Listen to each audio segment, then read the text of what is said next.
Yeah. Can you hear me now? Yes. I knew something was wrong.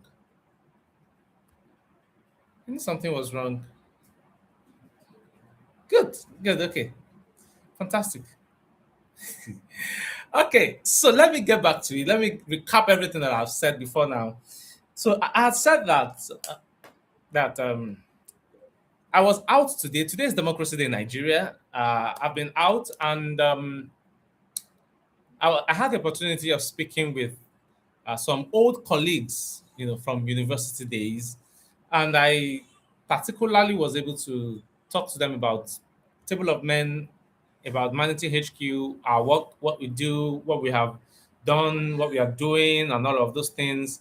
And I must say that it was a good reception, particularly because I was talking to the ladies. I mean, a lot of the ladies got to have a feel of what it is to engage, with the work that we're doing. And I tell you, that was a good one for me. And so, our topic tonight at the Table of Men is healing from father wounds. This topic is hard to talk about because it is difficult to describe what it feels like to have a particular wound, particularly the wounds of a father. Before I go on, please get your glasses at the Table of Men. You should always have your glasses. Have something to drink, something healthy to drink, and here is water for me. So I am going to be, getting all the way on this, and just to ensure that we keep it going, we keep it running, right?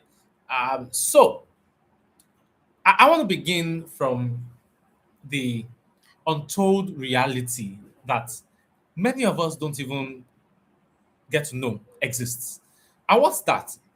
It is that fathers carry secret wounds for many years. It's shocking, but it's reality that a lot of men, fathers particularly, carry wounds that they keep secret for many years. You surely would agree with me that there are many more things that men do not see than you hear from them. Um, I'm going to talk a bit about some of those wounds, but fathers carry secret wounds. They carry regrets, particularly about their children, about their family, things that they wish they did, things that they wish they did not do. Um, Particularly, or even in particular cases where maybe there's a particular child that decides to be divergent or erring, and because that child is erring, the father begins to feel like maybe they did not discipline that child enough, or they did not train or teach that child enough, or perhaps maybe they were too hard on the child, or maybe they were too soft, and then they just must regret that only they can understand. I must tell you, only they can understand. And then you also have disappointments. That's another very, very, very, very deep one that men carry, particularly fathers. And then fathers also carry frustrations. I tell you, frustrations about several things, but then disappointment about several things too. Yes, disappointment about the kind of environment that they want their family to live in.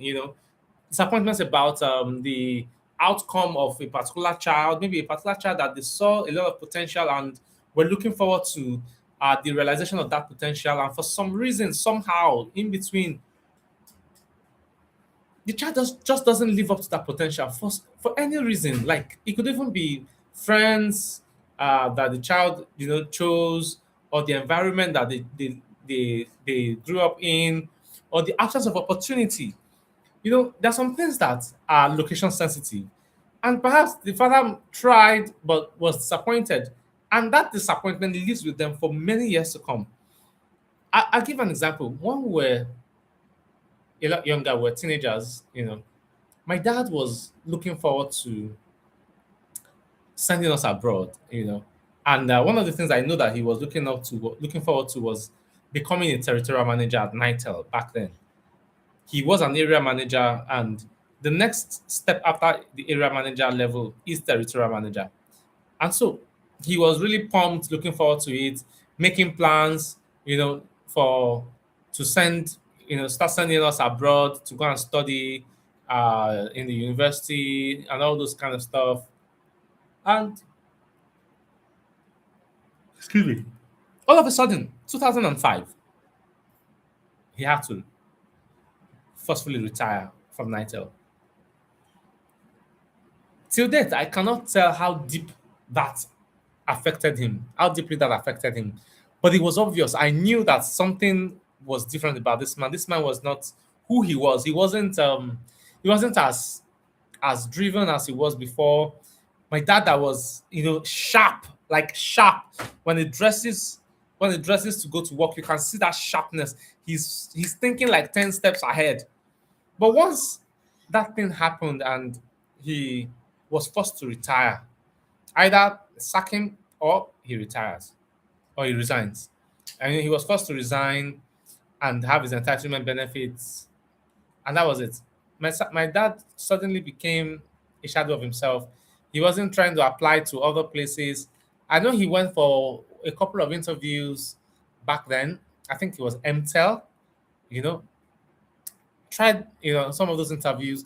And I think at one of those places, the person that was supposed to be his boss, I think there was Starcoms that was, I'm not sure. No, yes, there was Starcoms, and then there was MTEL. So the person that he was supposed to be reporting to at MTEL was somebody who was his associate in Nitel. And then the person had left Nitel for MTEL. And then now he was supposed to be reporting to this person at MTEL. And my dad wouldn't have it.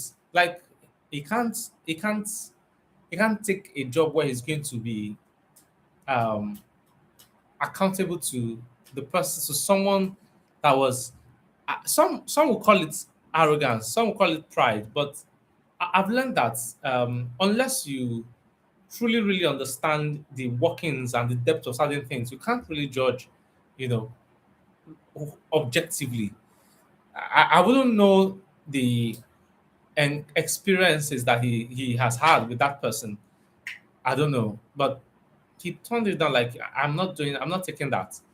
And even though the pay was good at the time, he didn't take that job. And I think that was about the last interview that he attended. And from there he started the poultry.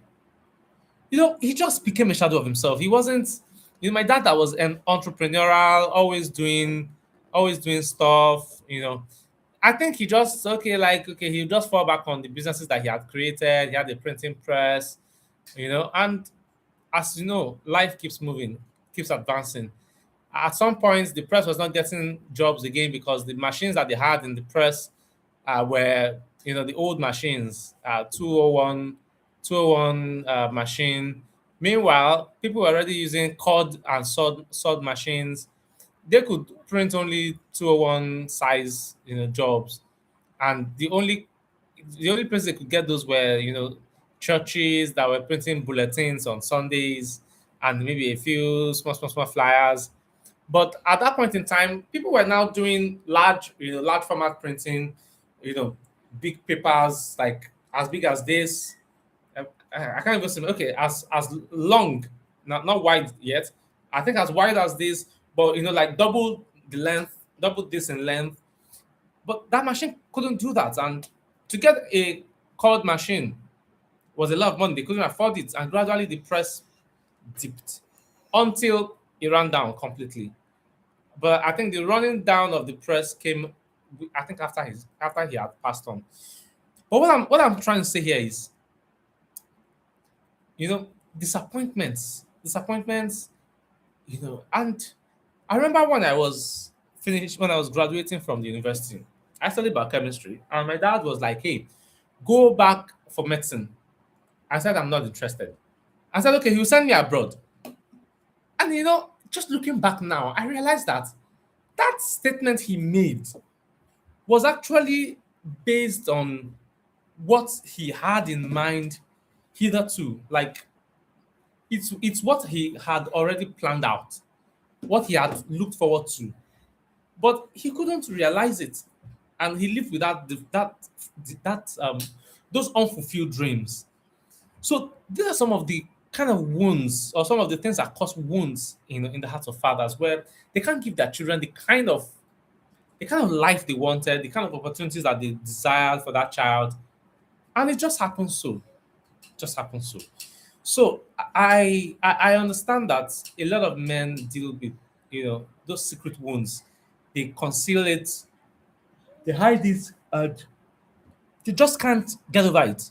They can't get over it. Sorry, they can't get over those wounds, and it just ruins everything for them. So let's talk about absent fathers, because this is one of the major points where the wounds come from. You see, when a father is absent in the life of their children, it hurts them deeply. You may not get a chance to see them in that state of hurt and pain, but I tell you, there's nothing that is of interest and brings joy to a father as spending time with his children. So imagine somebody whose highest priority is to spend time with his children. Yet, for reasons that are beyond his control, maybe he has to be at a job. He has to be at a job. He has to do this. He has to do that. He's unable to spend to be with his children the way he wants to. He has to be far away from them, just to ensure that they're able to go to the best possible schools, that they're able to live well. And then it just turns out that okay, sorry, it just turns out that the man is not, he's not as he should be. And so you realize that so many men today are living um are living are living out of that unpleasant place, and it's not good. So the absence of a father hurts him deeply, especially when that absence is something that he cannot control, something that he cannot do anything about. Trust me, it's a deep cut in a father's heart. So please, when you see a man who is absent, please don't judge him, because you do not have any idea how intense the hurt and the pain is, that he's dealing with, what he's having to stomach on a daily basis, just to ensure that his children have the best possible life, and all of those things. So absence, a father's absence, absent fathers hurt deeply. They carry wounds.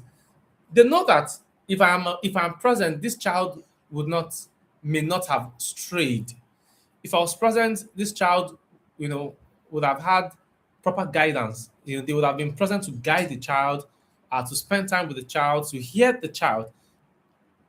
We talk a lot about men hugging other men, and you also find it that there are so many men who do not have the chance to hug their sons. They don't hug their sons because they were not even available to do it. Yeah.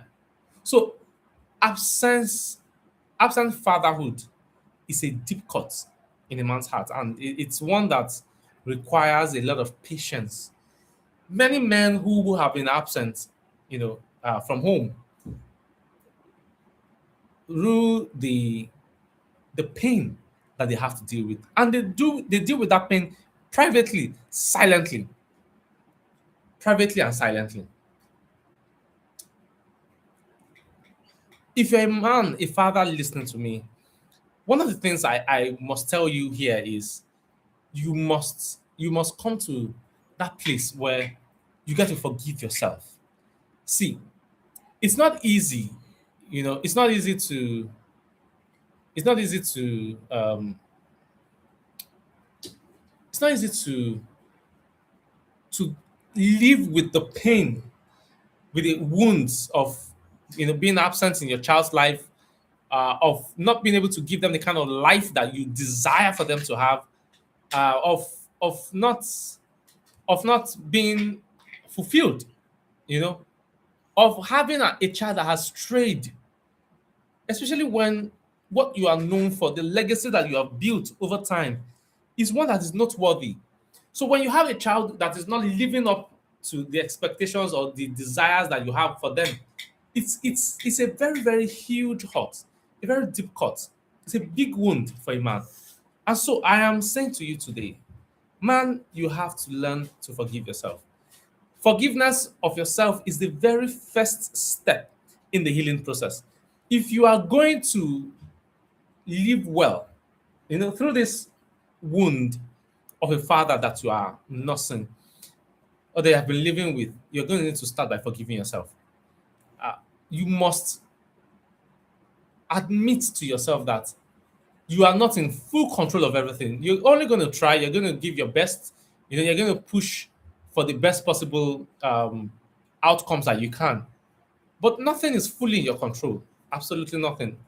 Not everything is fully in your control. So you're going to need to do a lot more, right? To accept the fact that you have given your best. You have tried what you should, what you could, but the the the outcomes that you are faced with are what you have to deal with. So, fathers, please forgive yourself. Let's forgive yourself, knowing that you couldn't have done anything differently about this. And even in cases where you could have done differently, the fact is you did what you knew with what you had at the time that you did it. So sometimes it's not like you could have done something better and you did not. Sometimes it's just that's what you knew at that time. You didn't know any better, and so you just did the minimum or the best possible at that point in time. So I need fathers to please forgive yourself. Learn to forgive yourself. Admit that you did the best you could, and you can't change the past, but you can redirect the future. So please forgive yourself. Admit it that some things are beyond your power, beyond your knowledge. You can't do anything about certain things, and so you should learn to admit and accept that thing. Like, you can't do anything about it, and it's just what it is. That's one. Secondly, let's talk about growth. Uh, Fathers, growth is your responsibility. We all spend hours at work. We spend several hours attending trainings, workshops, learning about the job we do to become specialists in the job we do.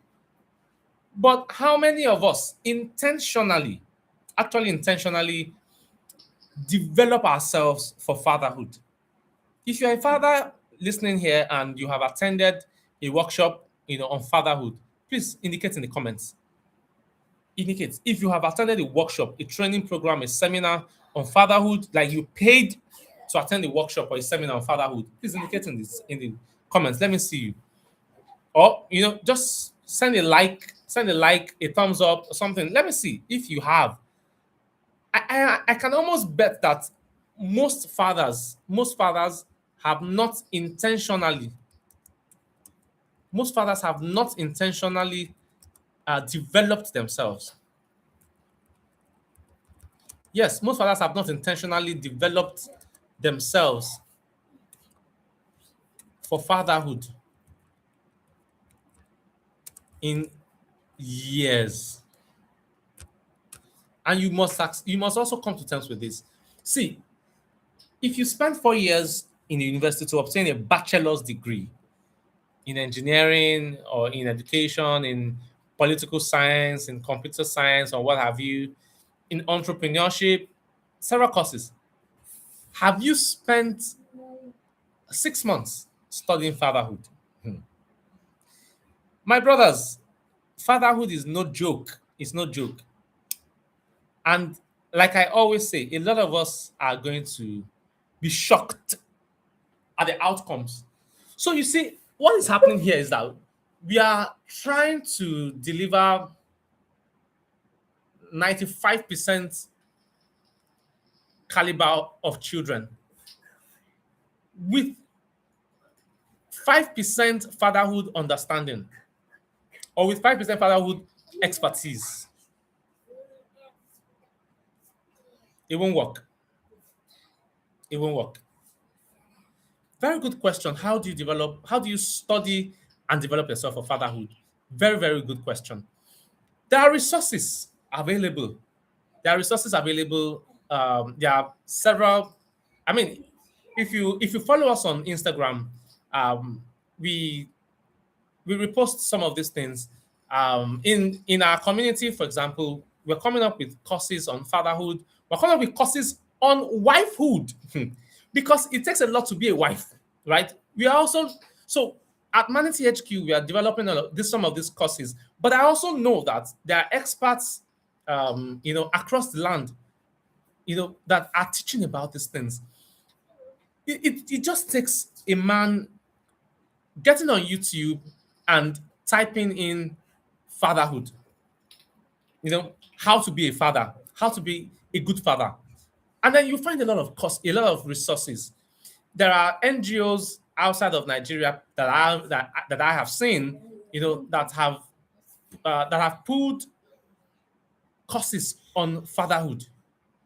That men, and the issue is that a lot of men do not actually see value. They don't see value in paying for such courses.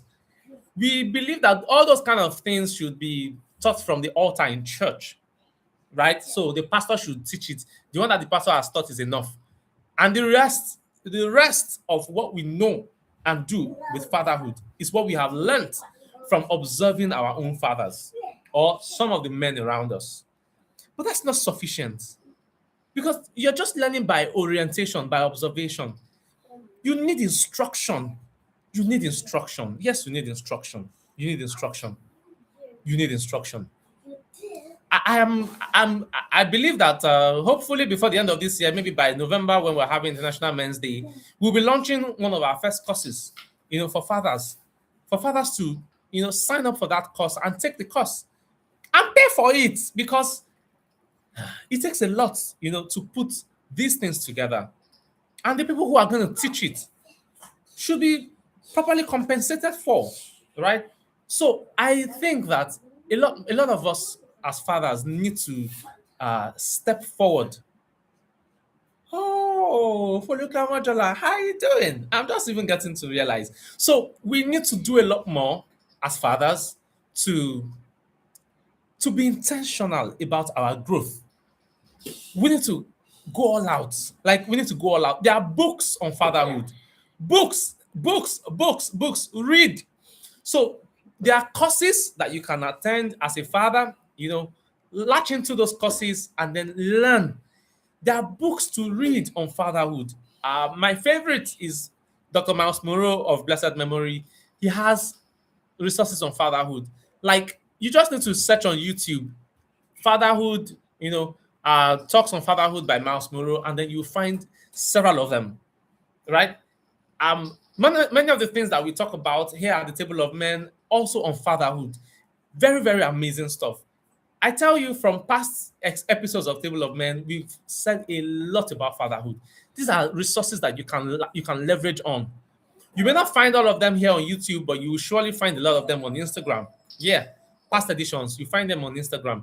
I mean, it's been a lot, downloading from Instagram and then pushing it here on YouTube is a lot.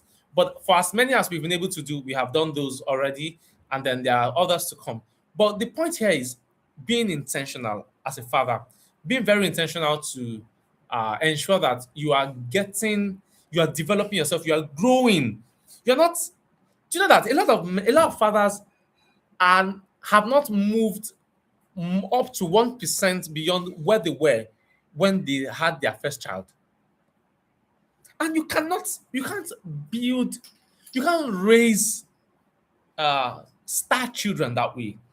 You have to keep developing yourself. The same way you develop yourself for the workplace, it's the same way you should develop yourself for fatherhood. So, fathers, we need to do a lot more when it comes to growth. Your personal growth is your responsibility. Nobody's going to do it for you.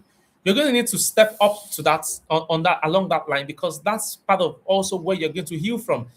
See, one of the things that this development growth will do for you is it exposes your ignorance. It exposes your shortcomings. It exposes your foolishness, in quotes. You know, you realize that, come on, I've been foolish around here. Let me give an example. A lot of us, well, maybe not so many of us, but there are some men who have embraced convenient parenting, right? You don't want to discipline the child. You just want the child, to express themselves, let them be free and all. Yeah, but you must draw a line, a boundary line between being free and being disciplined. So there was a time when, when my son was much younger, I used to correct him in the light of what I didn't want to see. Right? So, like, stop scattering the sitting room.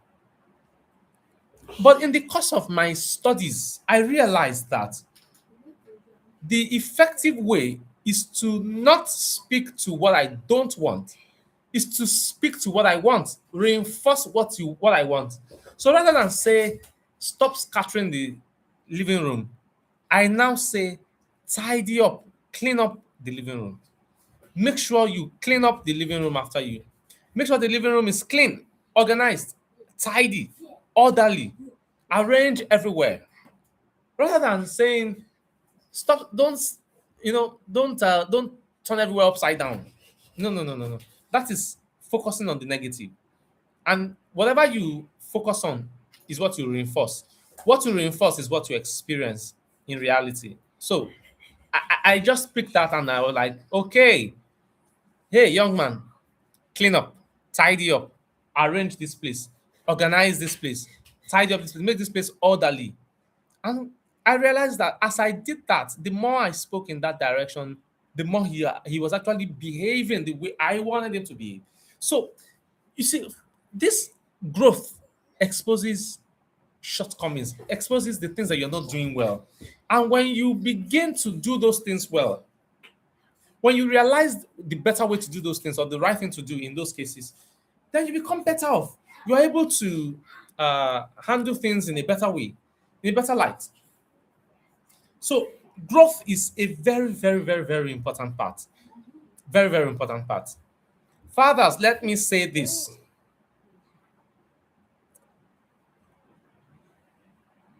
Find valuable lessons to learn from the experiences that you have had, particularly the things that have caused you wounds. Draw valuable experiences from them. And I say this, if you want to experience true healing, you need to see a therapist. Men, we like to form hard. We like to form hardened. We like to form Bruce Lee. We can chest it. Nah. Oh, that one, he don't pass. He never passed. So it has not yet passed. It has not passed. It has not passed. For most men who have lost their mothers, they, most of us have not properly healed from that. And we carry that pain, that trauma into our daily lives. We affect our spouses, we affect our children with the pain, the aggression that comes from it, because we didn't grieve. Gentlemen, my advice is this. Please, to experience full scale healing, I will recommend 2 to 3 things. Number one is to speak up about it. Talk to somebody you trust about what you have been through, about what, those disappointments, those regrets that you carry, these secret wounds. Just you know about it. This is the time to open up, talk to somebody about it, expose it, open it up, Speak about it. Let it open up. That's one. Secondly, please see a therapist. Yeah, sorry. Secondly, forgive yourself. I spoke about forgiveness earlier. Forgive yourself. Nobody, you no, you cannot get beyond what you have not forgiven yourself for. So forgive yourself. Yeah, I know that you are a responsible man, so you want to make yourself hold yourself responsible and accountable for whatever it is that you're saying that you don't like, particularly when it comes to being absent in the life of your child. But hey, the point here is you need to forgive yourself. So find somebody to talk to, someone that you can trust to talk to. Open up about the struggles, about the wounds that you are dealing with, and then forgive yourself. Final thing there is get a therapist. See a therapist. There are things that a therapist will do that you can't do for yourself. You can't help yourself with those things. So you need to get a therapist. Find a therapist. A therapist, yes, sir. A therapist that will guide you, walk you through the process of proper healing. It is when you get through that process of proper healing that you can find closure. You can find closure from the things that you have been dealing with hitherto, right? So those are the three things that I think I want to suggest to every father who is tuned in tonight. Thank you for your kind words. Sir Direct, you cannot get beyond what you have not forgiven yourself for. Yes, you cannot. You cannot. So please find a therapist and please pay the therapist. It's not free, oh man. It's not free. Again, what we place value on is the issue here. Please pay a therapist to help you so that you can be whole. You can live a healthy life. You can have a healthy mental health. Yeah. You can be, you can be in your best shape mental health wise. So, do these three things and you will be fine. You will live long, you will live healthy, you will live productively, a productive life. Yeah. Again, in addition, I will reiterate this. Growth is one that you cannot underestimate. You need to grow. As a man, you need to grow. You need to continue to grow. Please get books, register for workshops and attend them. Pay for the workshops. Jump on seminars. If you see a seminar on what it takes to be a man or a seminar on fatherhood, if there's a price tag attached to it, please pay for it and attend. Pay for it and attend. Attend webinars, seminars, workshops, symposiums, and what have you on being on fatherhood. You will never know what it is you're going to pick up from those gatherings that can be useful for you, to raise your children properly, to lead your home with substance. Join us at the table of men. We have a lot to talk about when it comes to fatherhood, right? So join us here. This is also an opportunity to grow.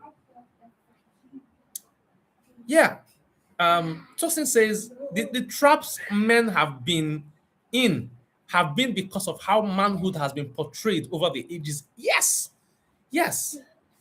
There needs to be a rephrasing of the positioning of and expectations from manhood. Absolutely.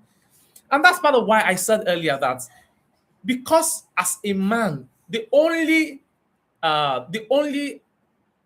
examples of fatherhood that you have is what you have seen your father do, or what you have seen of some of the men that were around you, your father's friends, your uncles, neighbors, the way they ran their homes, the way they led their families, the way they raised their children.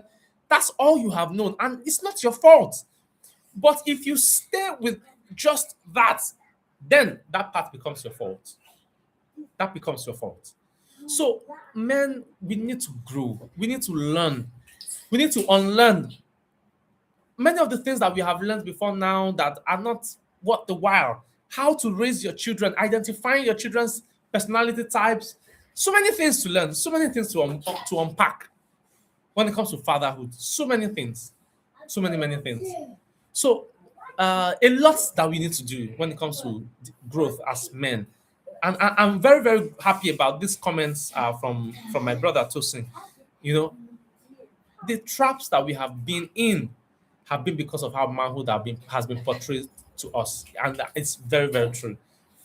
What we have learned from the generations before us have defined how we have seen and thought about fatherhood. But we do not necessarily have to stay with that. We don't necessarily have to stay with that. We don't have to stay with that. We don't have to stay with that.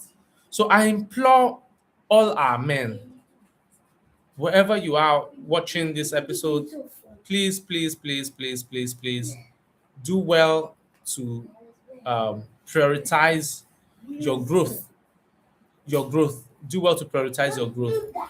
You cannot do more than what you know.